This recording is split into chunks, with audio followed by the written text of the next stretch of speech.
Um, this is my first time on the Tuesday group, and anyway, um, I've just started the third fetter, and became very aware of how I distract myself from actually looking at feelings because they don't feel good, and I like to feel good, and so that was interesting. And then I just started the third video of the third fetter.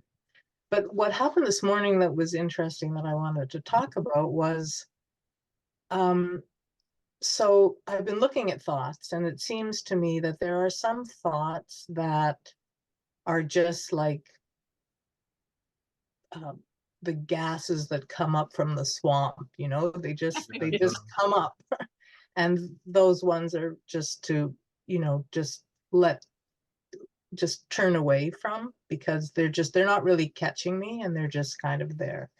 And then there are some thoughts that it's like, okay, I'm going to inquire about this. Um, and um, and but then there are other thoughts. I'm distracted because I don't see you anymore. Okay. Oh, are you on a phone or a Oh, there pad? we are. No, I'm on my computer, but I guess Rod somehow showed up in the picture. It's Nice funny. picture. It's But now showing. I see you. You're back, so that's okay. Okay. Um, So this morning I really got hooked into a thought, a concern for my grandsons. Mhm. And it just it's it has so many different hooks. It's connected to so many different things within their family. And I was just like, uh, what do I do? And should I be doing something? And I just really felt sort of broadsided by it. And how do I inquire? And is it true? And should I do something? And is like it just felt like this mountain. And then I thought, okay, I'll bring this up. But then I I had a few minutes left before the meeting, and I started to listen to the third fetter where I had left off. And it's the point at which you say, okay, just breathe, just feel yourself relax into gravity and feel the contentment. Mm. And it was so amazing because all of that just disappeared. Yeah.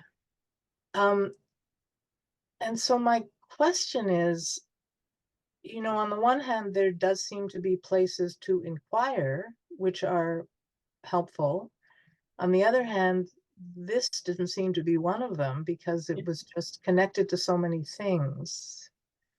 So, I've always liked to put my head in the sand. And so I'm just not sure when I turn from looking at something, is it because um, it's not productive, Mm.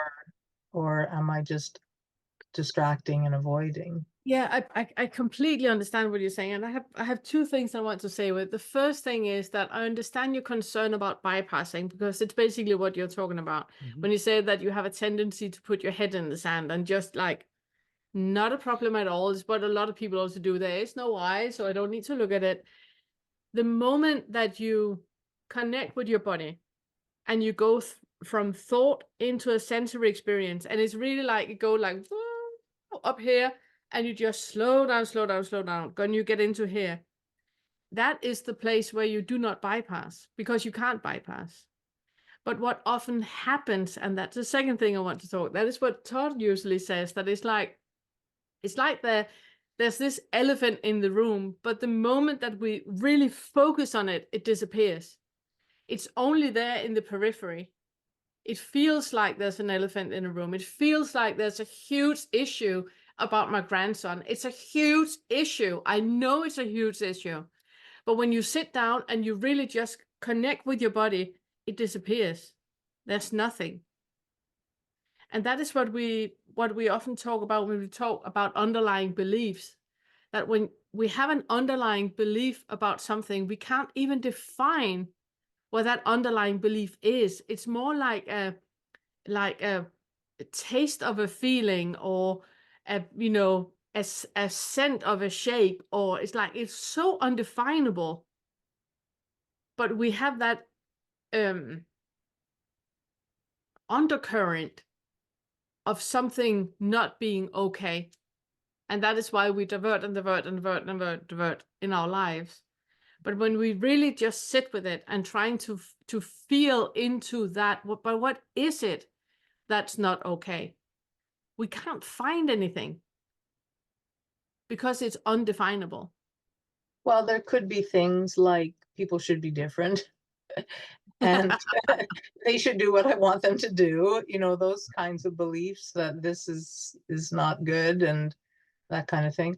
But the feeling, like I tend to not feel strong feelings. And so this morning when I was like, it just really grabbed me, but it was so multi-leveled, so many things. And maybe this morning it was my specific to my grandsons, but another time it might be my daughter or a son. It seems to be the thing that if something's going to toss me around, it's going to be that. Mm, Um, and but so, I was feeling the feeling, but I guess I was feeling it along with all the thoughts about it. mm, So would you suggest, because your contentment sort of mini meditation thing really helped yes, to let it all go and know there's nothing I can do. There's nothing to be done. yes. But is that then the first thing, like, or is there sometimes just, okay, I will just sit with this feeling and let go of the thoughts? Yes, it's the answer is yes, because it because it depends on what the need is in the moment. I just want to circle a bit back where you said that, but sometimes I want people to do something and not do something. You're working with that in the fourth and the fifth. So when you get to the fourth and the fifth feather, you're sorting that out. So just leave that for now. The idea that you can change other people, and that life would be better if Maureen was dictator and all that. If you just can leave that for now, and then we will work with that later. What you're really, really very clear about right now is exactly what you're asking. Should I sit with contentment, or should I sit with a feeling and detach the thought? And it's those two things that I would like for you to work with in the third feather. So you're doing everything right. But you can do both. You can start out with sitting with the sensation in your body and let it grow, grow, grow, grow, be bigger, bigger, bigger, bigger, detach the thought and see what is actually happening in the body right now. Mm, And the next thing you do when you're noticing how it moves about in the body and where it starts to dissolve, then you will automatically feel the contentment. It's not something that you actively need to look for, because it's the only thing that's there. Underneath all that drama, there's just contentment. So that will automatically appear when you detach the thought and you're just sitting with the sensory experience. okay.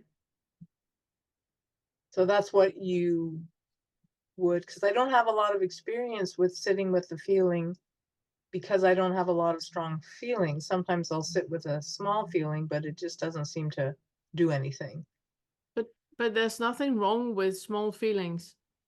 Yeah, but sitting with it doesn't shift it. It just seems to, You don't need to shift it.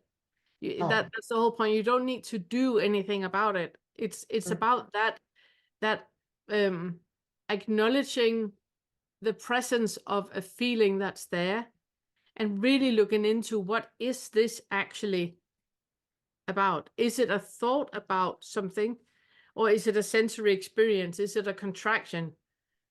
When I think of my grandson, I get frustrated and fearful. Those are the words and the labels. Underneath the words and the labels, there's a contraction in the solar plexus. Okay, mm, can I sit with a contraction in the solar plexus when I think about my grandson? And then you will very, very quickly feel that it dissolves, because it's nothing without the label. Mm. Does it make sense? Yes, I'm looking forward to experiencing that. And you judging a feeling to be a big feeling or a small feeling, that's just an opinion. It means Mm. nothing. A feeling is a feeling, whether it doesn't have any size anyway. Okay. Thank you. Thank you very much. I'm really looking forward to hearing next chapter. Okay. Do you have something you want to add? Not terribly much, no. I think the only thing I was gonna say is that, if it comes down to it's like what we were talking about this morning. If Mm. there's a question of whether it comes down to, am I bypassing or is it okay to just sit with the contentment? Try the sitting with contentment. And if you find that you have a similar issue that keeps coming back over and over again, that's like, okay, this is definitely connected to something bigger that needs my attention or, my love or whatever else is the sort of root cause of that, then start to address that one. But, a lot of times we have these kind of passing things that seem like a big deal in the moment. And then, as you said, when you get down to them, what's there is always contentment underneath once you take the labels off. So just being kind of aware of whether you are doing this sort of thing a lot as a way of not feeling like, are you doing this sitting with contentment just because you are trying to avoid feeling the way that you're feeling and trying to be in a state where I'm just okay, okay, okay, okay, but then you keep finding that you're not okay, so you have to keep doing this over and over again. That's a good indication that maybe there's something else that needs a little bit more inquiry. Mm. Perfect. Mm. Thank you. Yeah. Yeah, thank you. Yeah.